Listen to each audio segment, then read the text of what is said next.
Hello everyone. Vijay academy Indore में आपका स्वागत है। तो चलिए शुरू करते हैं आज की क्लास को। तो आज की क्लास का हमारा टॉपिक है माल एवं सेवा कर, गुड्स एंड सर्विस टैक्स। तो गुड्स एंड सर्विस टैक्स क्या होता है, कैसे काम करता है, सरकार इसे क्यों लेकर के आई, ये सारी बातों पर बात करने से पहले हम बात करते हैं कि टैक्स क्या होता है। मतलब जीएसटी भी क्या है, गुड्स एंड सर्विस टैक्स भी एक तरह का टैक्स है, कर है। तो कर ही क्या होता है, मतलब टैक्स किसको कहते हैं, टैक्स कितने प्रकार के होते हैं, ये सारी बातें करते हैं। और उसके बाद हम किस पर बात करेंगे, उसके बाद हम बात करेंगे जीएसटी के ऊपर कि जीएसटी क्या होता है। ठीक है। तो सबसे पहले बात कर लेते हैं टैक्स क्या होता है। तो सबसे पहले हम बात करते हैं कि टैक्स क्या होता है, जीएसटी, फिर उसके बाद बात कर लेंगे। तो अब देखिए टैक्स क्या होता है, टैक्स किसको कहते हैं, इसको बात करते हैं।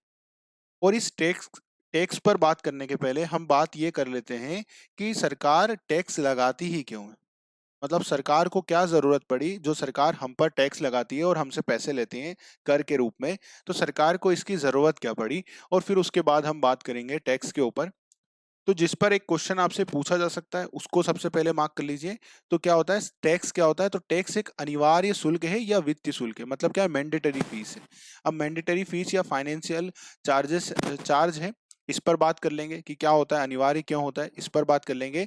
पर सबसे पहले बात इस पर करते हैं कि सरकार को टैक्स लगाने की जरूरत ही क्या पड़ी, है ना। फिर उसके बाद बात करेंगे कि टैक्स क्या होता है, और फिर उसके बाद बात करेंगे डायरेक्ट टैक्स क्या होता है, इनडायरेक्ट टैक्स क्या होता है, और फिर हम बात करेंगे किस पर, जीएसटी के ऊपर कि जीएसटी क्या होता है। तो सबसे पहले बात कर लेते हैं कि सरकार को टैक्स लगाने की जरूरत क्यों पड़ती है, क्यों सरकारें टैक्स लगाती हैं, उस पर चर्चा कर लेते हैं। फिर उसके बाद बात करेंगे टैक्स के ऊपर। ठीक है। तो सबसे पहले बात करते हैं टैक्स सरकारें क्यों लगाती है। तो उसके लिए एक ले लेते हैं हम अपना पेज एक, और फिर बात करते हैं इस पर। तो देखिए टैक्स क्या होता है या सरकारें टैक्स क्यों लगाती हैं। तो अब सबसे पहले हम बात करते हैं कि सरकार कोई भी टैक्स क्यों लगाती है, क्या जरूरत पड़ी सरकार को हम पर टैक्स, या जिसको हम हिंदी में क्या कहते हैं, कर, कर लगाने की। तो अब इसके लिए हम एक एग्जाम्पल ले लेते हैं, है ना, चीजों को एग्जाम्पल से ले लेते हैं। तो अब एक एग्जाम्पल लेते हैं हम यहाँ पर स्टेट गवर्नमेंट का, है ना, राज्य सरकार का। अभी हम किसकी बात कर लेते हैं, तो अभी हम बात कर लेते हैं राज्य सरकार में एमपी की, है ना। तो अब एमपी में सरकार की बात करें, इसलिए हम एक एग्जाम्पल के लिए ले लेते हैं हम यहाँ पर मामा जी को, हमारे शिवराज सिंह चौहान जी जो मुख्यमंत्री हैं एमपी के। तो अब हम मान लेते हैं ये है।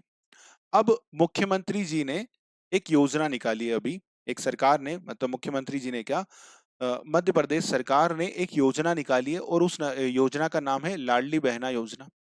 इस लाडली बहना योजना में क्या होगा, राज्य सरकार जो भी महिलाएं हैं उनकी एक लिमिट है कि ये होना चाहिए, आपकी एज इतनी होनी चाहिए, ये सारी चीजें बात की जाएंगी, और इसमें कवर अप किया जाएगा। तो इसमें बात किया जाएगा कि कैसे लाडली बहना योजना के ऊपर, है ना। तो अब इसमें क्या होगा कि जो भी महिलाएं एक सर्टेन कंडीशन फुलफिल करती हैं, तो वो क्या करेंगी, उनको 1,000 रुपए, उनको क्या दिया जाएगा, उनको 1,000 रुपए पर मंथ दिए जाएंगे सरकार की तरफ से। मतलब साल के कितने दिए जाएंगे उन्हें, साल के 12,000 रुपए। ठीक है, एक महीने के। तो अब सरकार 12,000 रुपए हर एक महिला को देंगी। ठीक है, ये 12,000 रुपए सरकारें देंगी महिलाओं को। ऐसे ही सरकार क्या करती है, ऐसे ही सरकार क्या बनाती है, बस छोटे बच्चों के लिए स्कूल, है ना, स्कूल खोले जाते हैं, ताकि हर एक स्टूडेंट को, हर एक बच्चे को क्या मिल सके, शिक्षा का अधिकार मिल सके। तो सरकार क्या करती है, सरकार गवर्नमेंट स्कूल लाती है। अब इस गवर्नमेंट स्कूल को बनाने का काम, ये गवर्नमेंट जो स्कूल है, इस गवर्नमेंट स्कूल को बनाने में जो खर्चा आता है वो कहाँ से आता है, वही यही सरकारें ही पे करती हैं। साथ ही साथ इस गवर्नमेंट स्कूल में जो टीचर काम करते हैं, ठीक है, जैसे आप गवर्नमेंट टीचर को देखते हैं, तो अब गवर्नमेंट टीचर की जो सैलरी होती है वो सैलरी कौन देते हैं, यही सरकार देते हैं। इसी प्रकार से क्या करती है सरकार, इसी प्रकार से सरकार गवर्नमेंट हॉस्पिटल बनाती है। ठीक है, अब ये गवर्नमेंट हॉस्पिटल बनाने का खर्चा कहाँ से आएगा, तो ये भी सरकार ही पे करती है। ठीक है, इसके बाद क्या हुई, इसके अंदर जो डॉक्टर काम करेंगे उनकी सैलरी कौन देगी, तो वो भी सरकार देंगे। इसी प्रकार से कई सारे काम सरकारें करती हैं। और हर एक, जैसे आप देखते हैं कि ऋण माफी करते हैं, जो किसान हैं उनकी ऋण माफी की जाती है ना, उनको जो लोन होता है उनके ऊपर उसको माफ कर दिया जाता है। तो वो भी कौन करती है, वो भी सरकारें। वो पैसा कहाँ से देंगी, वो भी केंद्र सरकार, राज्य सरकार या केंद्र सरकारें उन्हें पैसा देती हैं। तो अब ये सारे काम जो सरकारें कर रही हैं, जिसमें करोड़ों रुपए का खर्चा आ रहा है, आज भले ही 12,000 रुपए एक महिला को दिए जाएंगे, सोचिए कितनी लाख महिलाएं हैं यूपी में, और उन सब महिलाओं को सरकार हर महीने 1,000 रुपए देगी, तो करोड़ों रुपए का उनके ऊपर बर्डन आएगा, सरकार के ऊपर अतिरिक्त भार आएगा। तो अब स्टेट गवर्नमेंट के पास क्या है, स्टेट गवर्नमेंट कहाँ से पैसा लाएगी, गवर्नमेंट के पास खुद के पास तो पैसे नहीं है। जैसे आज अगर हम इसको एक एग्जाम्पल और आसानी से लें, तो आप समझिए कि आपके घर का अगर आपको सामान लाना है, घर में सामान लाना है, तो उसके लिए सबसे पहले क्या जरूरी है, आपके पास पैसे होना चाहिए। तो आप वो पैसे के लिए क्या करते हैं, या तो आप अपना रोजगार करते हैं या कहीं जॉब करते हैं और उससे पैसे आपके पास आते हैं, और उसी प्रकार से आप अपना भरण पोषण करते हैं ना, अपने घर परिवार को चलाते हैं। तो अब सरकार का परिवार क्या है, अगर स्टेट गवर्नमेंट की बात की जाए तो स्टेट गवर्नमेंट का परिवार क्या है, एमपी, पूरा मध्य प्रदेश स्टेट गवर्नमेंट का परिवार है। अब इस परिवार को चलाने के लिए, सरकार को ये सारे खर्चे करने के लिए क्या चाहिए इधर से, ये तो सारा क्या हो गया, ये तो सारा हो गया व्यय, मतलब एक्सपेंसेस। अब उसको, इसको कंपनसेट करने के लिए क्या चाहिए उनके पास, इनकम, आय चाहिए। तो अब ये आय कहाँ से आएगी, ये पैसे कहाँ से आएंगे, कौन हमें पैसे देगा। तो सबसे पहला जो और सबसे महत्वपूर्ण नाम होता है सरकार के पास, और उसका नाम क्या होता है, टैक्स। सरकार सबसे ज्यादा, जो सरकार का आय का स्रोत होता है उनमें से एक महत्वपूर्ण स्रोत क्या होता है, कर। सरकार क्या करती है, हम पर कर लगाती है। और इस कर के थ्रू सरकार के पास क्या जाता है, सरकार के पास जाता है फंड। और फिर ये फंड को क्या करती है सरकार, इस कल्याणकारी योजनाओं में और समाज के, देश के लोगों के भले के लिए काम करने के लिए ये सारा पैसा लगाया जाता है। तो इसीलिए आपने कई बार सुना होगा कई सारे नेताओं से भी और कई सारी मूवी में भी, कि ये जो सरकार के पास पैसा है, ये हम और आपका पैसा है, मतलब हमारा आपका पैसा है, सरकार हमारे ही पैसे से हमें सब चीजें दे रही है। तो वो हम और आपका पैसे का मतलब यहाँ पर होता है क्या, वो जो कर, जो टैक्स हम सरकार को चुका रहे हैं, अल्टीमेटली क्या कर रही है सरकार, उन्हीं पैसों को लेकर के ये सारे काम करती है। तो इसीलिए क्या लगाती है सरकार, इन सब काम करने के लिए लगाती है सरकार क्या, टैक्स। तो क्यों टैक्स लगाती है, समझ में आया कि टैक्स इसलिए लगाया जाता है क्योंकि ये सारे काम करने के लिए सरकार के पास पैसे कहाँ से आएंगे, तो वो पैसे आएंगे यहाँ से। वो पैसे कहाँ से आएंगे, वो पैसे आएंगे यहाँ से, और सरकार क्या करेगी, पे करेगी। समझ में आ गई बात। अब अब हम बात क्या करेंगे, अब हम बात करेंगे टैक्स। टैक्स क्या होता है ना, तो ये समझ में आया। तो अब जब सरकार कोई भी टैक्स लगाती है तो वो क्या होता है, वो अनिवार्य होता है। अनिवार्य, मतलब अनिवार्य का मतलब क्या है, कंपलसरी है, मतलब कोई ऑप्शन नहीं देती है। जैसे अगर आप मान लीजिए, आप कहीं गए रेस्टोरेंट में खाना खाने, रेस्टोरेंट में खाना खाने गए, तो वो 1,000 रुपये आपसे मान लीजिए क्या ले रहा है, फूड के पैसे ले रहा है, कि आपने जो खाना खाया उस फूड के पैसे लिए। साथ में वो यहाँ पर क्या करते हैं, अगर उन्होंने जीएसटी पूरा ले रखा है, कंपलसरी स्कीम, रेगुलर स्कीम ले रखी है, तो उस पर 18% उन्होंने जीएसटी लगा दिया, सपोज करिए। तो अब ये जो 18% जीएसटी लगाया, एग्जाम्पल के लिए ले रहा हूं मैं, तो 18% जीएसटी, 180 रुपए जो आपसे उन्होंने लिए हैं, ये 180 रुपए क्या है, ये 180 रुपए जीएसटी के हैं। ये 180 रुपए क्या है, जीएसटी के। ये जीएसटी के पैसे जो रेस्टोरेंट आपसे लेगा, वो क्या करेगा, ये 180 रुपए किसको दे देगा, गवर्नमेंट को देगा। तो क्या ये हमारे पास ऑप्शन होता है, ऑप्शन का मतलब क्या है, क्या हमारे ऊपर ऐसा रहता है, हम बोल दें रेस्टोरेंट वाले को कि सर आप ऐसा करिए, ये टैक्स मत लगाइए, ऐसा होता है क्या, वो हमें इनवाइस दे दे और बिना टैक्स लगाए। नहीं, टैक्स कंपलसरी होता है। तो जो सरकार हमसे वसूलती है वो टैक्स क्या होता है, कंपलसरी नेचर का होता है। कंपलसरी नेचर का मतलब कोई ऑप्शन नहीं है हमारे पास, मतलब हमको टैक्स देना ही देना है। ठीक है, तो अब बात कर लेते हैं अपने नोट से। ये पूरा कंसेप्ट आपको समझ में आ गया होगा, सरकार का टैक्स लगाने का कारण क्या है। अब बात कर लेते हैं हमारे नोट्स पर चल के कि टैक्स क्या होता है, और ये सारी चीजों को कंपेयर अब वहां से करते हैं। तो देखिए, ये आ गया टैक्स क्या होता है। तो देखिए, टैक्स एक अनिवार्य शुल्क है। क्या है, अनिवार्य शुल्क या वित्तीय शुल्क है। अनिवार्य शुल्क का मतलब क्या है, मैंडेटरी फीस। अब मैंडेटरी फीस का मतलब क्या है यहाँ पर, कि हमको पे करना ही करना है, हमको पे करना ही है। हमारे पास ऑप्शन नहीं है, मतलब हम ऐसा नहीं कर सकते कहीं भी जा करके कि अगर हम टीवी खरीदने लाए उस पर जीएसटी लगाया गया तो हम दुकानदार से बोल देंगे जीएसटी मत लो, है ना, इनवाइस दे दो, जीएसटी मत वसूल करो। नहीं, हमको पे करना ही है। तो एक अनिवार्य शुल्क होता है। तो कई बार यही पूछा जा सकता है टैक्स का आशय क्या है, टैक्स से आप क्या समझते हैं? तो टैक्स का आशय है एक अनिवार्य फीस से मैंडेटरी, अनिवार्य शुल्क या मैंडेटरी फीस। ये पॉइंट याद रखिएगा, एग्जाम में क्वेश्चन आए कि टैक्स क्या होता है, मैंडेटरी होता है, मतलब आपको चुकाना ही चुकाना है, आप उस पर बच नहीं सकते, उसे मना नहीं कर सकते। ठीक है। जो किसी भी सरकार द्वारा सर्वोत्तम सुविधाएं एवं बुनियादी ढांचा प्रदान करने वाले सार्वजनिक कार्यों के लिए राजस्व इकट्ठा करने के लिए किसी व्यक्ति संगठन पर लगाया जाता है। किस पर लगाते हैं? वो व्यक्ति पर लगाते हैं या संगठन पर। अब संगठन में जैसे हम ले सकते हैं कंपनी हुआ, है ना, कंपनी, फर्म, ये सब आ जाएंगे। तो इन पर टैक्स लगाती है सरकारें, है ना, कंपनी पर, हम पर, आप पर, सब पर टैक्स लगाते हैं। क्यों लगाते हैं? सर्वोत्तम सुविधाएं एवं बुनियादी ढांचा। अब बुनियादी ढांचा मतलब जैसे गवर्नमेंट क्या बनाती है हमारे लिए? पुल बनाती है, फ्लाईओवर बनाती है, सड़क बनाती है, डैम बनाती है ताकि बिजली मिल सके। ये सारे काम क्या है? बुनियादी ढांचे में आते हैं, है ना। क्या है? सार्वजनिक कार्य। ये सब क्या है? सार्वजनिक कार्य है, लोगों के लिए किए जाते हैं। तो इसके लिए पैसे तो चाहिए ना, राजस्व इकट्ठा करने के लिए। तो वो क्या करती है सरकार? इसलिए लगाती है सरकार टैक्स। बात समझ में आ रही है? हर एक पॉइंट का मतलब यहाँ पर, हर एक। फिर एकत्रित निधि का प्रयोग। अब जो फंड आ गया है सरकार के पास, ये मामा जी के पास हमसे टैक्स वसूल करके पैसे आ गए, है ना, ये पैसे आ गए। अब ये पैसे का यूज क्या करेंगे? लाडली बहना योजना में दिए जाएंगे, है ना, महिलाओं को, ताकि वो वित्तीय रूप से सक्षम हो। दूसरा क्या होगा? दूसरा ये होगा कि उनको कह रहे ना, क्या देना? स्कूल बनाना, कॉलेज बनाना, हॉस्पिटल बनाना, ये सारे काम का सार्वजनिक व्यय कार्यक्रम में निधि देने के लिए किया जाता है। तो ये सब कार्यक्रम का मतलब समझ में आया? ठीक है। यदि कोई कर का भुगतान करने में विफल रहता है, मतलब क्या करता है? वो पैसे नहीं देता है या इसके योगदान देने से इनकार करता है, तो उसे परिभाषित कानून के तहत क्या माना जाएगा? गंभीर परिणाम होंगे। गंभीर परिणाम का मतलब क्या होगा? उसके ऊपर केस लगाया जाएगा, उससे वसूल किया जाएगा किसी भी स्थिति में। ठीक है।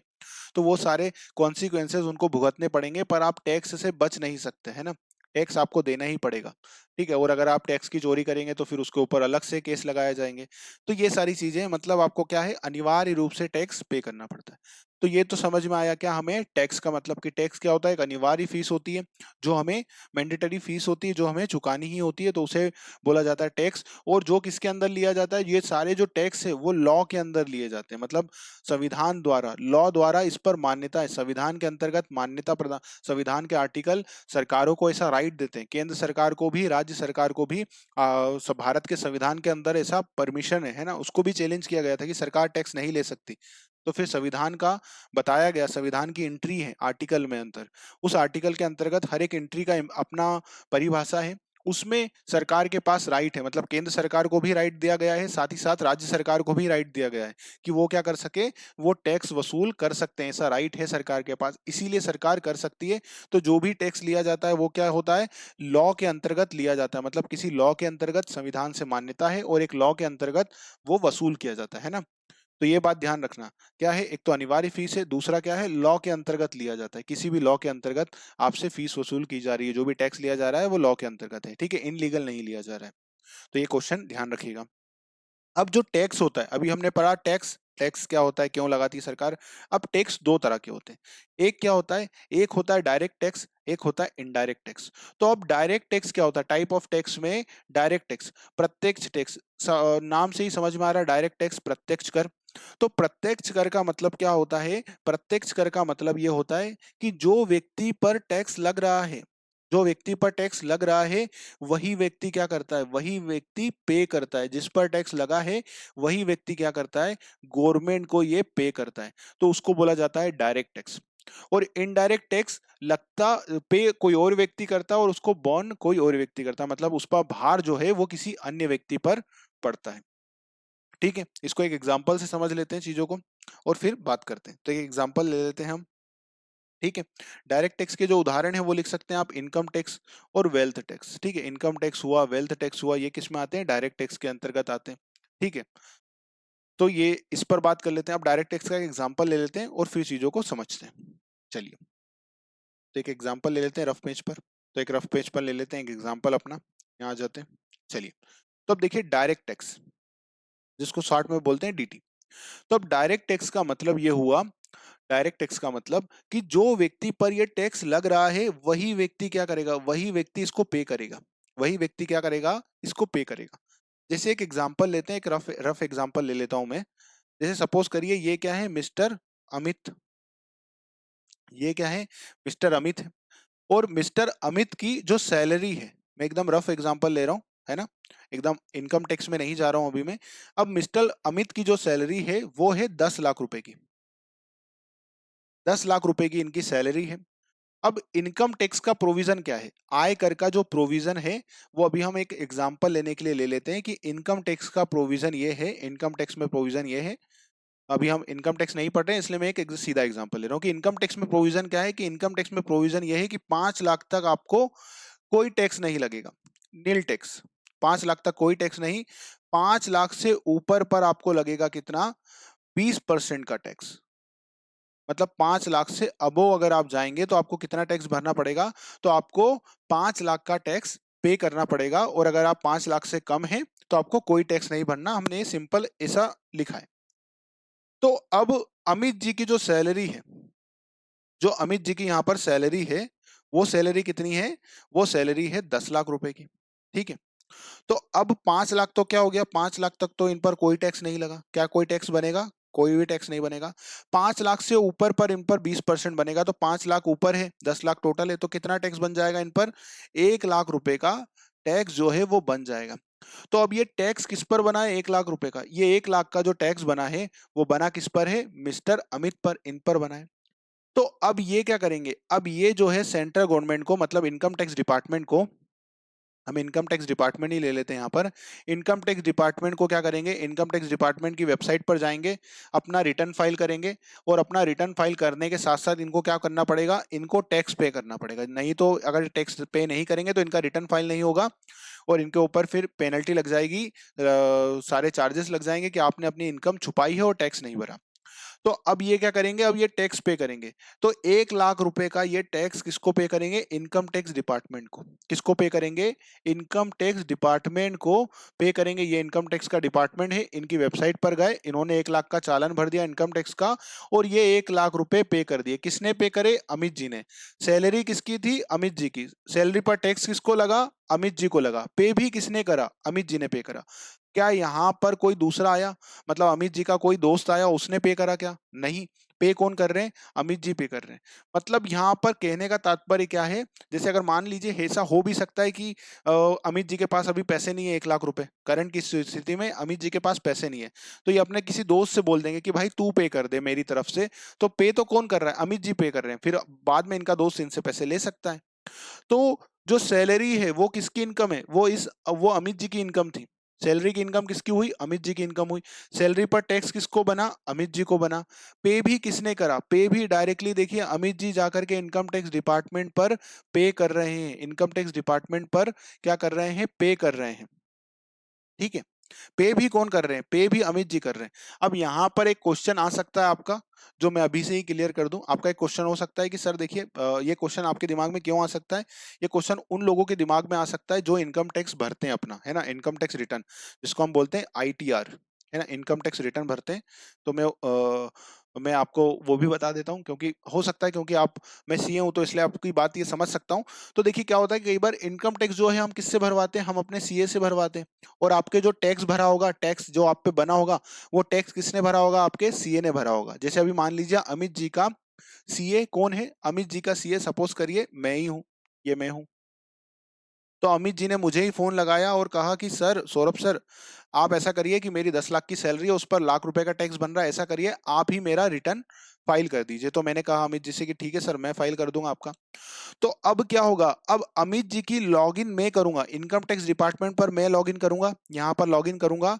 और यहां पर क्या करूंगा, पे टैक्स करूंगा, पे टैक्स करूंगा।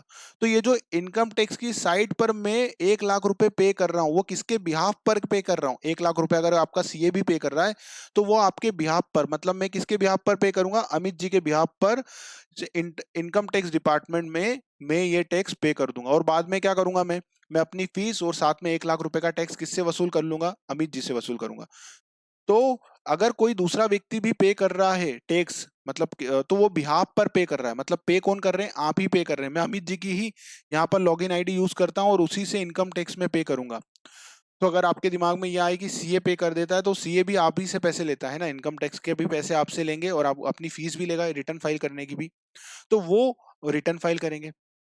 तो अब यहाँ पर कहने का तात्पर्य क्या है, जो भी डायरेक्ट टैक्स होते हैं, जो भी प्रत्यक्ष कर होते हैं, उसकी इनकम जिसकी व्यक्ति की होती है उसी पर ये टैक्स बनता है, और वही व्यक्ति ये क्या करता है, ये वही व्यक्ति टैक्स पे करता है। मैंने आपको सीए वाला पार्ट भी समझा दिया कि अगर कोई व्यक्ति, दूसरा व्यक्ति भी आपके बिहाफ पर पे कर रहा है, तो बाद में वो आपसे पैसे वसूल करता है। जैसे अगर अमित जी मुझसे कहेंगे कि सर आप मेरा टैक्स भर दीजिए, तो मैं टैक्स भर दूंगा कि ठीक है सर मैं कर देता हूँ आपका रिटर्न फाइल, और मैं ये 1 लाख रुपए भी पे कर दूंगा। पर बाद में ये 1 लाख रुपए जो मैंने अमित जी के कहने पर पे करे हैं, मैं ये किससे लूंगा, अमित जी से लूंगा। साथ में क्या लूंगा, साथ में अपनी फीस लूंगा, है ना।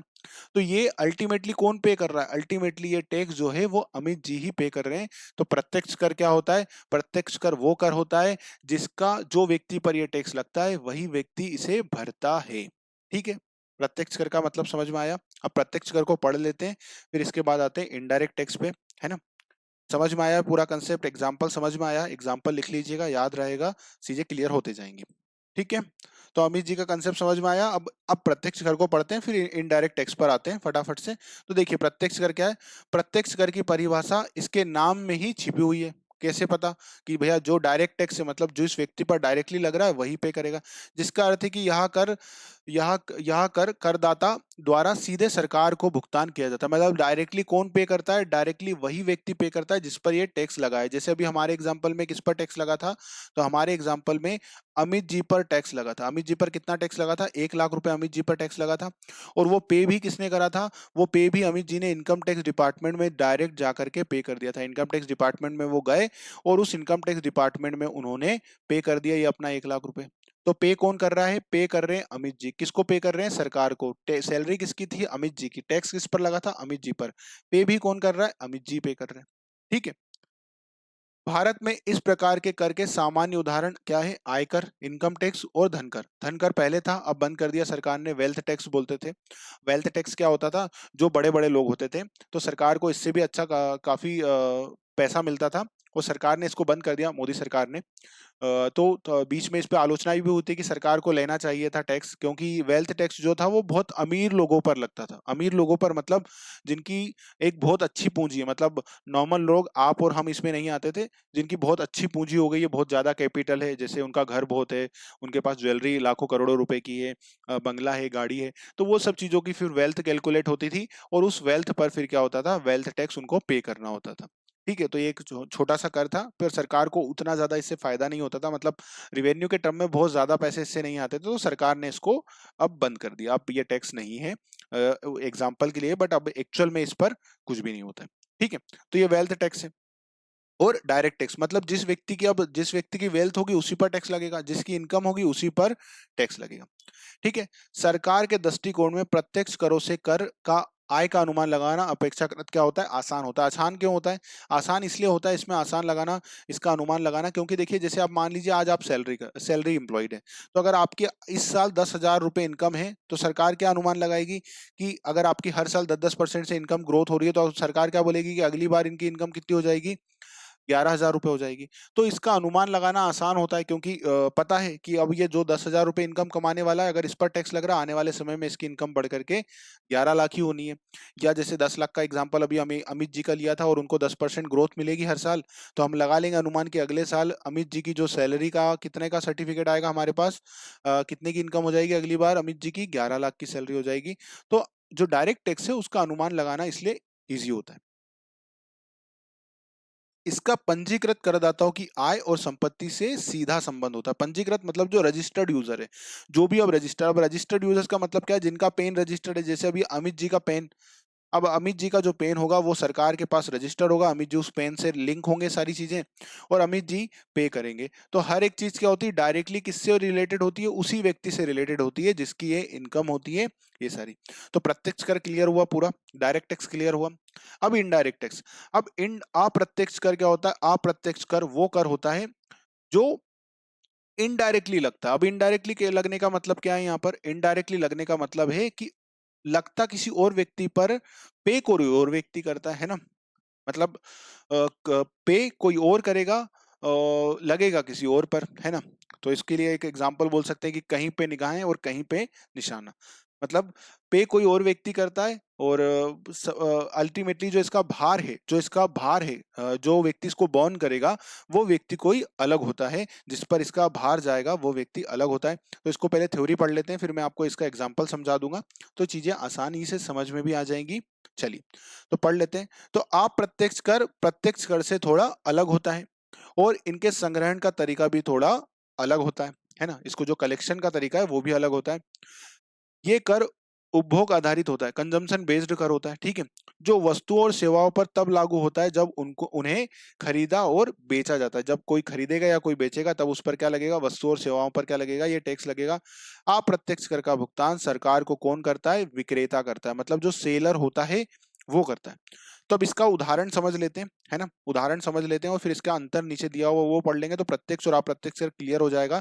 एग्जाम में क्वेश्चन आता है यहाँ से एक, है ना, एक क्वेश्चन मिनिमम आएगा, तो अच्छे से कंसेप्ट समझ लीजिए। इस कंसेप्ट पर ही क्वेश्चन पर आपके क्वेश्चन बन जाएंगे। तो देखिए इस पर बात कर लेते हैं। देखिए ये आ गया हमारा डायरेक्ट टैक्स वाला। अब इसके नीचे लिखते हैं इनडायरेक्ट टैक्स। तो अब इनडायरेक्ट टैक्स जिसको क्या बोलते हैं, अप्रत्यक्ष कर। तो अब इनडायरेक्ट टैक्स अप्रत्यक्ष कर होता क्या है इसको समझते हैं। चीजें आराम से आप जो लिखा हुआ है फिर वो आपको आराम से समझ में आ जाएगा। तो देखिए सपोज करिए ये कौन है, ये है टाटा। टाटा कंपनी का एक डीलर है। टाटा कंपनी के क्या है, डीलर है, मतलब कार बेचते हैं ये। टाटा की कार कंपनी की डीलरशिप है। ये व्यक्ति है, इनका नाम क्या है, मिस्टर मिस्टर रामू। रामू जो है वो एक डीलर है टाटा कंपनी के। ये क्या बोलते हैं, कार बेचते हैं टाटा कंपनी की, तो ये डीलर है। और ये कौन है, ये हमारे मिस्टर अमित। मिस्टर अमित जी के पास अच्छी सैलरी आ रही है, 10 लाख रुपए कमा रहे हैं वो साल के, है ना, 1 लाख रुपए महीना। तो अमित जी अच्छे कमाने वाले व्यक्ति हैं। तो ये अमित जी है। तो अब अमित जी की सैलरी अभी हमने डायरेक्ट टैक्स में समझी ऊपर ही है। अमित जी ये रहे, 1 लाख रुपए कमाने वाले अमित जी ये रहे, है ना, अमित जी। तो 1 लाख रुपए इनकी सैलरी है। इनको लगा कि अब जीवन में थोड़ा सा कुछ खर्चा किया जाए और इन्होंने प्लान किया कि अब हम क्या खरीद लेते हैं, एक कार खरीद लेते हैं। ठीक है, टाटा की एक कार खरीद लेते हैं। ये टाटा कंपनी की कार खरीदने के लिए किसके पास गए, रामू जी के पास गए। रामू जी से कहा कि मुझे एक टाटा कंपनी की कार खरीदना है, आप बताइए। रामू जी ने कहा सर टाटा कंपनी की अभी एक कार आ रही है, उस कार का नाम है, बढ़िया सी कार है, कार कितने की है। तो इन्होंने कहा सर कार की जो एक शोरूम प्राइस है वो कितनी है, 10 लाख रुपए। मतलब टैक्स नहीं लगा है सर, इस पर टैक्स नहीं लगा है, 10 लाख रुपए इसकी कार की वैल्यू है। ठीक है, ठीक है। अब उन्होंने कहा सर 10 लाख रुपए कार की वैल्यू है, इस पर आपको क्या देना पड़ेगा, इस पर आपको जीएसटी देना पड़ेगा। ठीक है सर, जीएसटी लगेगा। और जीएसटी कितने की दर से लगेगा, तो 28% से जीएसटी लगेगा इस पर। कितने से जीएसटी लगेगा, इस कार पर 28% से जीएसटी लगेगा। तो कितना जीएसटी आपको देना पड़ेगा, तो 10 लाख की तो कार हो गई सर, 2,80,000 रुपए इस पर क्या लग जाएगा, 2,80,000 रुपए इस पर टैक्स लग जाएगा। तो आपको ये कार पड़ेगी 12,80,000 रुपए की। कितने की पड़ेगी कार ये, 12,80,000 रुपए की आपको ये कार पड़ जाएगी। तो अमित जी ने कहा ठीक है। अब अमित जी ये इनसे बोले रामू जी से कि आप ऐसा करो ना, टैक्स मत लगाओ। तो क्या रामू जी ऐसा करेंगे, टैक्स नहीं लगाएंगे, नहीं टैक्स तो लगाएंगे। तो अब क्या करा अमित जी ने, रामू जी को पे करे, कितने पे करेंगे ये, कितने पैसे पे करेंगे उस पर बात कर लेते हैं। तो देखिए ये कितने पे करेंगे, ये पे करेंगे इनको 12.5 लाख रुपए पे कर देंगे, 12,80,000 रुपए सॉरी। तो 12,80,000 रुपए किसने पे करे, अमित जी ने। अमित जी ने 12,80,000 रुपए रामू जी को पे करे और ये कार अपने घर ले आए, मिठाई ठाई बांटी, बढ़िया काम। अब यहां से अमित जी का काम खत्म हो जाता है। पर अमित जी देखिए, अमित जी क्या पे कर रहे हैं यहाँ पर, अमित जी ने दो चीजें पे करी है इस 12,80,000 में। एक तो क्या पे करा, 10 लाख रुपए, 10 लाख रुपए उन्होंने पे करे हैं कार के। और 2,80,000 रुपए किस बात के पे करें, 2,80,000 रुपए उन्होंने पे करे हैं किसके, 2,80,000 रुपए पे करे हैं टैक्स के। यहां पर टैक्स किसने पे करा है, यहां पर टैक्स पे करा है अमित जी ने। किसको अभी पे करा है, तो अमित जी ने अभी पे करा है रामू जी को, है ना, ये रामू जी को पे करा है। अब रामू जी को ये जो टैक्स मिला है, ये रामू जी को जो टैक्स मिला है, ये टैक्स क्या करेंगे अब वो, अब ये टैक्स वो पे करेंगे किसको? ये पे करेंगे वो सरकार को। किसको पे करेंगे? सरकार को। यहाँ पर सेंट्रल गवर्नमेंट जीएसटी की वेबसाइट पर जाएंगे और पे कर देंगे। क्या पे कर देंगे? टैक्स पे कर देंगे। कितना टैक्स पे कर देंगे? 2,80,000 रुपए टैक्स पे कर देंगे। कौन पे कर रहा है गवर्नमेंट को टैक्स? यहाँ पर जीएसटी। तो देखिए जीएसटी पे कर रहे हैं कौन? रामू जी। पर क्या रामू जी ये जो 2,80,000 रुपए इन्होंने जीएसटी सरकार को पे करा है, क्या अपनी जेब से पे करा है? नहीं सर, ये तो कहां से लेकर के आए ये टैक्स का पैसा? ये सारा टैक्स का पैसा किसका है? उन्होंने अमित जी से 2,80,000 रुपए लिए और पे किसको कर दिए? पे कर दिए इनको। तो अब देखो यहाँ पर सोचने वाली बात क्या है? यहाँ पर सोचने वाली बात यह है कि ये पैसा किसका है? ये पैसा अमित जी ने पे करा था राजू जी को, और राजू जी किसको पे कर रहे हैं? राजू जी पे कर रहे हैं किसको? सरकार को। तो इसका भार किसने वहन किया? भार इसका जो टैक्स का बर्डन आया वो किस पर आया? टैक्स का बर्डन आया अमित जी पर। टैक्स का बर्डन किस पर आया? अमित जी पर। पे कौन कर रहा है? पे कर रहे हैं राजू जी। तो इनडायरेक्ट टैक्स का मतलब ही यही होता है कि इसका भार जो है वो किसी और व्यक्ति पर जाता है और पे इसे कोई और व्यक्ति करता है। तो यहाँ पर पे कौन कर रहा है? राजू जी। पर राजू जी ने वसूल किससे कर लिया था? ये अमित जी से वसूल कर लिया था। समझ में आया कंसेप्ट इनडायरेक्ट टैक्स का? अब इसको हम लिंक करते हैं हमारी थ्योरी से, चीजें आसानी से समझ में आ जाएंगी। देखिए, तो अब इस पर बात कर लेते हैं। तो देखिए अब यहाँ पर क्या आ रहा है? अप्रत्यक्ष कर और प्रत्यक्ष कर में थोड़ा अलग है। क्यों अलग है? क्योंकि देखिए यहाँ पर क्या हो रहा था, यहाँ पर जो अप्रत्यक्ष कर था वो क्या हो रहा था? वो संग्रहण, यहाँ पर कलेक्शन कौन कर रहा था? यहाँ पर हम हमें पे कौन कर रहा था? राजू जी। राजू, राजू जी कौन? डीलर, टाटा कंपनी के डीलर। जबकि इसको वसूल किससे करा उन्होंने? अमित जी से। डायरेक्ट टैक्स में क्या हो रहा था? डायरेक्ट टैक्स में जिसकी सैलरी वही पे कर रहा था। ये कब टैक्स लगता है? खरीदी और बेचने पर। कार अभी बेची गई है उस पर लगा। ठीक है, सरकार को कौन भुगतान करता है? सरकार को विक्रेता भुगतान करता है। तो विक्रेता कौन? कार डीलर, है ना? जो टाटा कंपनी का कार डीलर था उसने पे करा है। किसको पे करा है? सरकार को। तो समझ में आया? तो अप्रत्यक्ष कर का मतलब ही यही होता है कि ये लगता किसी और पर है। क्या होता है? लगता किसी और पर है और सरकार को पे कोई और व्यक्ति करता है। समझ में आई बात? कंसेप्ट समझ में आया? पॉइंट समझ में आए दोनों? डायरेक्ट टैक्स इनडायरेक्ट टैक्स का मतलब कि क्या होता है डायरेक्ट टैक्स, क्या होता है इनडायरेक्ट टैक्स, दोनों ही चीजें क्लियर है। अब बात करते हैं हम दोनों के बीच में अंतर में, तो चीजें हमें क्लियर हो जाएंगी। ठीक है, दोनों चीजों का अंतर डायरेक्ट टैक्स इनडायरेक्ट टैक्स समझना क्यों जरूरी है? क्योंकि जब जीएसटी पे हम आएंगे, जो कि क्या है? जो कि एक इनडायरेक्ट टैक्स है। जीएसटी क्या है? जीएसटी एक इनडायरेक्ट टैक्स है ना? जीएसटी क्या है? जीएसटी एक इनडायरेक्ट टैक्स है। जैसे पहले वेट होता था, सेल टैक्स होता था, सर्विस टैक्स होता था, ये सब किस में आते थे? है ना? तो ये सब आते थे इनडायरेक्ट टैक्स में। उत्पाद शुल्क, एक्साइज ड्यूटी, ठीक है, एक्साइज ड्यूटी। तो ये सब क्या है? ये सब पहले इनडायरेक्ट टैक्स हुआ करते थे और उनको सबको मर्ज करके किस में मर्ज कर दिया गया? जीएसटी में मर्ज कर दिया गया। तो ये सब क्या है? इनडायरेक्ट टैक्स है। तो एक बार जब हमें tax, direct tax indirect tax का मतलब समझ में आ जाएगा, तो फिर हम जब जीएसटी पढ़ेंगे आगे कंसेप्ट को, तो हमें चीजें और आसानी से समझ में आ जाएंगी।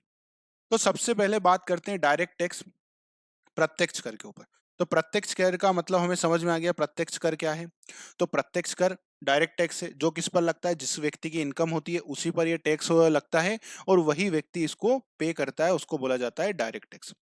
ठीक है, प्रत्यक्ष कर एक प्रोग्रेसिव टैक्स है। अब प्रोग्रेसिव टैक्स का मतलब क्या होता है? प्रोग्रेसिव टैक्स का मतलब यह होता है कि जैसे जैसे इनकम बढ़ते जाएगी वैसे वैसे टैक्स बढ़ता जाएगा। जैसे जैसे क्या होगी? जैसे जैसे आपकी इनकम बढ़ते जाएगी वैसे वैसे आपका टैक्स बढ़ता जाएगा। जैसे आपने अगर हम इनकम टैक्स की बात करें, मैं आपको एकदम सिंपल लैंग्वेज में बता देता हूँ। जैसे अगर आप एकदम ना रूल्स में ना जाते हुए हम सीधी बातें करते हैं, तो अगर आपकी इनकम, सपोज करिए आपकी इनकम कहाँ तक है? अगर आपकी इनकम 5 लाख रुपए तक है, ठीक है, तो आप ये मान लीजिए कि इस पर कोई टैक्स नहीं लगेगा, है ना? अगर आपकी इनकम 5 लाख से ज्यादा है, और कहाँ तक है? 5 लाख से तो ज्यादा है, परंतु कहाँ तक है? 10 लाख तक है। कहाँ तक है? 10 लाख रुपए तक है, तो आपकी इनकम पर क्या लगेगा? 20% की टैक्स लगेगा। अगर आपकी इनकम, अगर आपकी इनकम क्या है? 10 लाख से ज्यादा है, अगर आपकी इनकम क्या है? 10 लाख से भी ज्यादा है, अबव 10 लाख रुपीज है आपकी इनकम, क्या है? अबव 10 लाख रुपीज है। तो अगर आपकी इनकम क्या है? अगर आपकी इनकम 10 लाख से भी ज्यादा है, तो इनकम टैक्स की दर क्या हो जाती है? इनकम टैक्स की दर हो जाती है 30%। मतलब आप जितने भी रुपए कमाएंगे 10 लाख रुपए से ऊपर, अगर आपने 10 लाख से ऊपर 1 लाख रुपए कमाए, मतलब आपकी इनकम कितनी हो गई, 11 लाख रुपए। तो इस 11 लाख में से 30% आपको क्या देना पड़ेगा, 30% टैक्स देना पड़ेगा। मतलब क्या होगा, इस 1 लाख रुपए का आपको 30 हजार रुपए क्या करना पड़ेगा, सरकार को देना पड़ेगा, और 70 हजार रुपए ही आपके पास बचेंगे।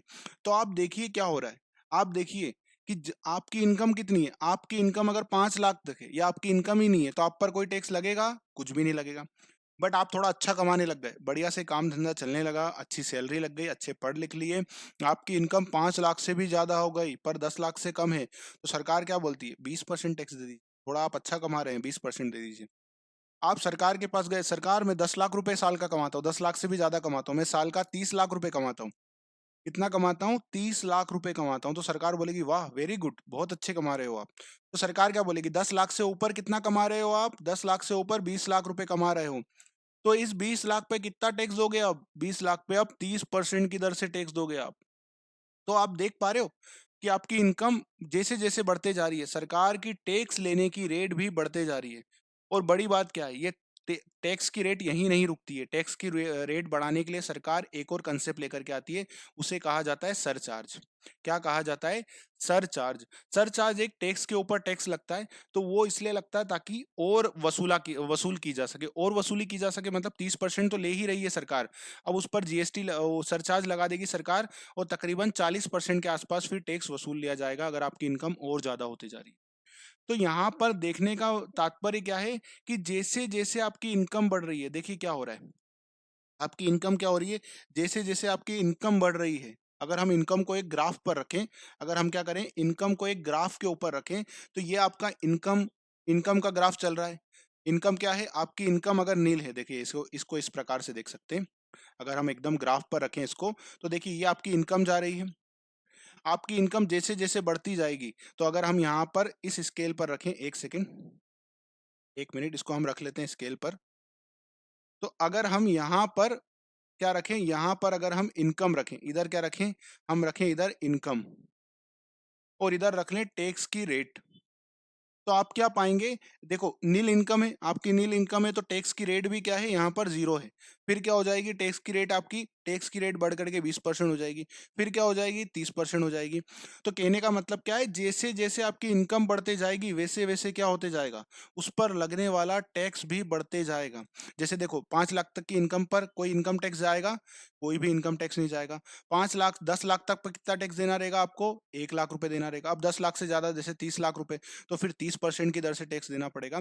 तो जैसे जैसे इनकम बढ़ते जाएगी, वैसे वैसे आपसे वसूलने वाला टैक्स भी बढ़ता जाएगा। तो इसको क्या बोला जाता है, प्रोग्रेसिव टैक्स। प्रोग्रेसिव मतलब आप इनकम बढ़ाइए, सरकार आप पर टैक्स बढ़ा देगी, और आपसे ज्यादा पैसे वसूल करेगी सरकार टैक्स के रूप में। तो इसलिए इसको क्या बोला जाता है, इनकम टैक्स को एक प्रोग्रेसिव टैक्स कहा जाता है। प्रोग्रेसिव का मतलब आप समझ में आया इस बात का मतलब, है ना, क्योंकि इसे किसी व्यक्ति की आय के अनुसार लगाया जाता है, और ना कि समान रूप से। अब समान रूप से मतलब ऐसा नहीं है कि कोई बेचारा बेरोजगार है तो उस पर कभी इनकम टैक्स लगाए, नहीं, मतलब आपके पास इनकम होगी तभी टैक्स लगा जाएगा, इसीलिए कहा जाता है इनकम टैक्स। प्रत्यक्ष करों के भार का एक बड़ा हिस्सा समृद्ध लोगों द्वारा साझा किया जाता है। अब समृद्ध लोगों का मतलब क्या हुआ, जिनके पास अच्छे पैसे हैं, जो अच्छा पैसा कमा रहे हैं। अब देखिए 10 लाख 15 लाख 20 लाख की सैलरी किसकी होती है, हर एक व्यक्ति की है नहीं। आज भी अगर हम देखें तो 8 हजार, 10 हजार, 20 हजार की ही सैलरी वाले ज्यादा लोग हैं। तो मतलब जो अच्छा पैसा कमा रहे हैं, जो समृद्ध लोग हैं, वही क्या करते हैं, इनकम टैक्स पे करते हैं। ठीक है, उनके द्वारा किया जाता है। बात समझ में आ गई, ये कंसेप्ट समझ में आया, पूरा डायरेक्ट टैक्स का, प्रोग्रेसिव टैक्स का नेचर का समझ में आया मतलब। अब बात करते हैं किस पर, अब बात करते हैं पॉइंट नंबर 1 पर, जो है अप्रत्यक्ष करों के लिए। तो अप्रत्यक्ष कर एक रिग्रेसिव प्रकृति के होते हैं। अब रिग्रेसिव प्रकृति का टैक्स होता है, मतलब क्या होता है, रिग्रेसिव का मतलब होता है कि इसको कोई लेना देना नहीं, इसको कोई लेना देना नहीं, आपकी आय है या आपकी आय नहीं है। जैसे जैसे सपोज करिए यहाँ पर है एक पर्सन, ये है एक पर्सन, ये पर्सन का नाम है मिस्टर अमित। ठीक है, मैं एग्जाम्पल के लिए लेता हूँ किसी भी व्यक्ति का नाम, तो इसलिए कभी भी किसी व्यक्ति का नाम हो तो वो ऐसा ना सोचे कि सर ने मेरा एग्जाम्पल क्यों लिया, है ना, एग्जाम्पल है, किसी का भी नाम रखा जा सकता है। ठीक है, अब ये है एक विवेक। ठीक है, वैसे ये दोनों मेरे दोस्तों के नाम हैं, दोनों ही मेरे अच्छे दोस्त हैं, तो उनके नाम मैं लेता हूँ, है ना? विवेक भी मेरा काफ़ी अच्छा दोस्त है और अमित भी जो है वो मेरा काफ़ी अच्छा दोस्त है। तो इन दोनों के ही नाम लेता हूँ, इनका नाम मुझे याद आ जाता है सबसे पहले, तो इसलिए इन्हीं के नाम पर अक्सर एग्ज़ाम्पल लिए जाते हैं। तो अब अमित जो है, अमित क्या है? अमित की अभी कोई सैलरी नहीं है, मतलब ये व्यक्ति बेरोज़गार है, असल में ऐसा नहीं है, दोनों ही अच्छी सैलरी कमा रहे हैं, दोनों ही अच्छे दोस्त हैं मेरे। तो अब मान लीजिए अमित जो है, अमित अभी कोई रोज़गार नहीं करता है, इसकी इनकम क्या है? निल है, कोई पैसे नहीं है, बेरोज़गार है अभी। जबकि जो विवेक है, विवेक की काफ़ी अच्छी सैलरी है। विवेक चार्टर्ड है, तो अच्छी सैलरी कमा रहा है। तो अब विवेक की सैलरी कितनी है? तो विवेक की सैलरी है 2.5 लाख रुपए पर मंथ, ठीक है? 2.5 लाख रुपए पर मंथ सैलरी है इसकी। अब हुआ क्या? अमित की कोई सैलरी नहीं है, विवेक की सैलरी 2.5 लाख रुपए। अमित ने विवेक को कॉल किया कि बोले भाई थोड़ी से पैसों की ज़रूरत है, थोड़े देगा क्या? तो इसने बोला ठीक है भाई दे देता हूँ, बोल कितने देना है? उन्होंने कहा जितनी तेरी इच्छा हो। अमित ने क्या करा, अमित ने इसको पैसे दे दिए, कितने दे दिए कि ये ले 2 लाख रुपए। इन्होंने इसको 2 लाख रुपए दे दिए कि ठीक है भाई 2 लाख रुपए ले ले, अपना काम कर, जब आ जाएँ पैसे मुझे वापस दे देना। ये 2 लाख रुपए किससे मिले अमित के पास जो पैसे आए हैं, ये 2 लाख रुपए उधार के पैसे आए हैं, जो उसने अपने दोस्त से लिए हैं विवेक से। अब हुआ क्या? अब ये दोनों लोग गए कहाँ? रेस्टोरेंट में। अमित अपने एक रेस्टोरेंट में गया पास के, रेस्टोरेंट में गए ये, ठीक है? ये रेस्टोरेंट में गए और विवेक भी एक रेस्टोरेंट में गए, जो भी उनके आस-पास था। अब क्या हुआ? अब अमित ने खाना खाया, कितने का खाना खाया? अमित ने खाना खाया 1000 रुपए का, विवेक ने भी खाना खाया 1000 रुपए का, दोनों ने 1-1 हज़ार का खाना खाया, अपने-अपने एरिया के रेस्टोरेंट में जाकर के इनका बिल बना। अब यहाँ पर क्या होगा? अब यहाँ पर जीएसटी लगेगा। अब सपोज़ करिए जीएसटी की रेट है 18%, तो अमित से कितना लिया जा रहा है? 180 रुपए जीएसटी का। विवेक से कितना लिया जा रहा है सरकार के द्वारा 18% से? 180 रुपए। अब ये दोनों के बिल में 180 रुपए जोड़ करके 1180 रुपए का टोटल बिल बना। यहाँ पर ये देखा गया क्या कि ये जो अमित है, ये बेचारा अभी तो बेरोज़गार है, इससे क्या टैक्स लेना? बेचारे के पास पैसे नहीं है, उसने अपने दोस्त से पैसे लिए हैं और उस दोस्त के पैसे जो लेकर के आया है वो 2 लाख रुपए, उससे आज खाना खा रहा है ना? ऐसा देख रहे हैं क्या? आज विवेक तो 2.5 लाख रुपए की सैलरी पर मंथ कमा रहा है, उसे कोई दिक्कत नहीं है। उससे 18% टैक्स लिया, 180 रुपए उसके लिए कोई मायने नहीं रखते, उसने ये चुका दिए। बट इस व्यक्ति की आप सोचिए जिसके पास कोई सैलरी नहीं है। चलिए हम अमित जी की भी बात हटा देते हैं, यहाँ पर हम एक बात कर लेते हैं अमित जी को रख करके, अब इसकी जगह हम एक एग्जाम्पल ले लेते हैं किसी और व्यक्ति का। जैसे एक एग्जाम्पल आ जाता है कि यहाँ पर ये व्यक्ति है, व्यक्ति का नाम क्या है? व्यक्ति का नाम है मिस्टर ए। अब मिस्टर ए क्या है? मिस्टर ए की सैलरी केवल कितनी है? सैलरी केवल 8,000 रुपए है। कितनी सैलरी है? 8,000 रुपए। महीने का ये 8,000 रुपए सैलरी कमाते हैं और उसके कंपैरिजन में विवेक कितना कमाते हैं? विवेक जो है 2.5 लाख रुपए पर मंथ सैलरी कमाते हैं और ये केवल 8,000 रुपए सैलरी कमाते हैं। दोनों ही लोग रेस्टोरेंट में गए, दोनों को टैक्स कितना भरना पड़ रहा है? 180 रुपए इनको भी देना पड़ रहा है, 180 रुपए इनको भी देना पड़ रहा है। तो यहाँ पर क्या किसी व्यक्ति की सैलरी देखी जा रही है कि वो सैलरी कम कमा रहा है या वो बेरोज़गार है? नहीं। तो इसको कहा जाता है इसलिए रिग्रेसिव टैक्स। रिग्रेसिव टैक्स का मतलब यहाँ पर क्या हुआ कि यहाँ पर ये नहीं देखा जाता कि व्यक्ति कितना कमा रहा है, कमा भी रहा है या नहीं कमा रहा है। ये बिना देखे उनसे टैक्स की वसूली की जाती है। इसीलिए यहाँ पर मतलब इनडायरेक्ट टैक्स में क्या कहा जाता है? इनडायरेक्ट टैक्स के लिए ये भी कहा जाता है कि ये ना तो अमीर और गरीब में भेदभाव नहीं करता है। मतलब इनडायरेक्ट टैक्स क्या होता है? जैसे जीएसटी, अब देखो जीएसटी लेती समय उन्होंने देखा क्या कि ये गरीब व्यक्ति और ये अमीर व्यक्ति नहीं, दोनों से 18% लिया। तो इसीलिए कहा जाता है, क्या कहा जाता है कि इनडायरेक्ट टैक्स गरीब और अमीर के बीच में भेद नहीं करता है, मतलब फ़र्क नहीं करता, दोनों से एक जैसा टैक्स लेते हैं। इसीलिए सिस्टम के कारण इसको क्या बोला जाता है? रिग्रेसिव इन नेचर कहा जाता है। समझ में आया? जबकि डायरेक्ट टैक्स का अभी हमने एग्ज़ाम्पल देखा था इससे पहले, उसमें क्या था कि आपकी टैक्स बढ़ते जा रहा है, तो टैक्स लगेगा। अब अगर हम उसी पॉइंट को रखते हैं तो 5 लाख तक की सैलरी पर कोई टैक्स नहीं है, तो क्या अमित जी पे कोई टैक्स लगता? कोई भी नहीं लगता। जबकि इनकी 2.5 लाख रुपए पर मंथ सैलरी है, मतलब साल का कितना? इनका 30 लाख रुपए का जो है पे है, 30 लाख रुपए की इनकी सैलरी है, तो इन पर काफ़ी अच्छा टैक्स सरकार वसूलेगी, इनडायरेक्ट टैक्स, वो डायरेक्ट टैक्स, इनकम टैक्स। जबकि यहाँ पर कोई दोनों में डिफरेंस नहीं किया जा रहा है, तो इसलिए इसको क्या बोलते हैं? रिग्रेसिव प्रकृति। रिग्रेसिव की प्रकृति होती है। तो कई बार डायरेक्ट क्वेश्चन पूछा जाता है एग्जाम में कि अप्रत्यक्ष कर का नेचर क्या होता है, किस प्रकार की प्रकृति होती है। तो इनकी एक रिग्रेसिव प्रकृति होती है। रिग्रेसिव क्यों होती है? दोनों के बीच में कोई अंतर नहीं करते। जबकि इनकी क्या होती है? प्रोग्रेसिव प्रकृति होती है। मतलब अगर आप ज्यादा कमाएंगे तो ज्यादा देंगे, आप कम कमाएंगे कम देंगे, आप बिल्कुल नहीं कमाएंगे तो यहाँ पर कोई टैक्स नहीं देंगे। जबकि यहाँ पर ऐसा नहीं है, आप कुछ भी करें, कमाए या ना कमाए, आपको पैसे देने होते हैं। ठीक है, क्योंकि सभी को अपनी आय के बावजूद उन्हें भुगतान करना पड़ता है। मतलब आपकी आय कुछ भी हो, इससे कोई लेना देना नहीं होता है, आपको टैक्स करना पड़ता है पे। ठीक है, समझ में आया। पॉइंट नंबर 2, इम्पोजिशन, अधिरोपण किस पर लगता है? तो देखो, प्रत्यक्ष कर आय और लाभ पर लगाया जाता है। आय और लाभ पर मतलब जिसकी इनकम है या जिसको प्रॉफिट हुआ है उसी व्यक्ति पर लगेगा, है ना। जैसे अमित जी की सैलरी अच्छी है तो अमित जी पर टैक्स लगेगा, विवेक जी की सैलरी अच्छी है विवेक जी पर लगेगा। जो व्यक्ति टैक्स का अच्छा प्रॉफिट कमा रहा है उस पर लगेगा, जो व्यक्ति लॉस में या कोई इनकम सोर्स नहीं है तो उस पर लगेगा क्या? नहीं लगेगा। जबकि वस्तु और सेवाओं पर यह क्या होता है? अप्रत्यक्ष कर लगाया जाता है। किस पर लगाया जाता है? ये लगाया जाता है वस्तु और सेवाओं की यह सप्लाई पर। किस पर लगाते हैं? सप्लाई पर या सेल विक्रय पर लगाया जाता है। जबकि ये किस पर लगाया जाता है? आय पर। मतलब आपकी क्या होनी चाहिए? इनकम होनी चाहिए या आपको प्रॉफिट होना चाहिए, तब लगता है। जबकि ये क्या होता है? इनकी सेल पर लगता है, विक्रय और क्रय पर ये लगाया जाता है। ठीक है, करदाता। अब कौन पे करता है? तो जिस पर ये टैक्स लगता है वो खुद पे करता है। जैसे वो व्यक्ति कंपनियों या अन्य कर योग संस्थाओं द्वारा प्रत्यक्ष रूप से भुगतान किया जाता है। मतलब जिस पर ये टैक्स लग रहा है वो व्यक्ति इसका भुगतान करता है। जबकि अप्रत्यक्ष करों का भुगतान अंतिम उपभोक्ता द्वारा किया जाता है। अंतिम उपभोक्ता मतलब जो फाइनल कंज्यूमर होता है, फाइनल कंज्यूमर होता है उसके द्वारा भुगतान किया जाता है। जैसे अभी हमने टाटा का एग्जांपल समझा था, टाटा कंपनी का। तो टाटा कंपनी का सारा टैक्स किसने दिया था? उस अंतिम उपभोक्ता ने। वो हमारे अमित जी ने कार लेकर आए थे 10 लाख रुपए की, वो 2.5 लाख 2,80,000 रुपए टैक्स दिया था। तो कौन? अंतिम उपभोक्ता, फाइनल कंज्यूमर द्वारा भुगतान किया जाता है, जो उस वस्तु का क्या करता है? उपभोग करता है। जैसे कार अगर हम खरीद के लाते हैं तो हम पर अल्टीमेटली बाहर आता है, उसके पहले सारे लोग क्या करते हैं? टैक्स आगे पास ऑन हो जाता है। ठीक है, इसको समझ लेंगे जब आगे हम एग्जाम्पल लेंगे तो इसको मैं पूरा डिटेल में ये वाले पॉइंट को भी समझा दूंगा आपको।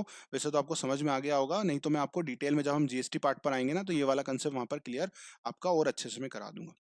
चलिए, कर का भार, बर्डन किस पर आएगा? टैक्स का। तो टैक्स का बर्डन उस पर आएगा जिस डायरेक्ट टैक्स में तो क्या होगा? जिसकी व्यक्ति की आय होगी।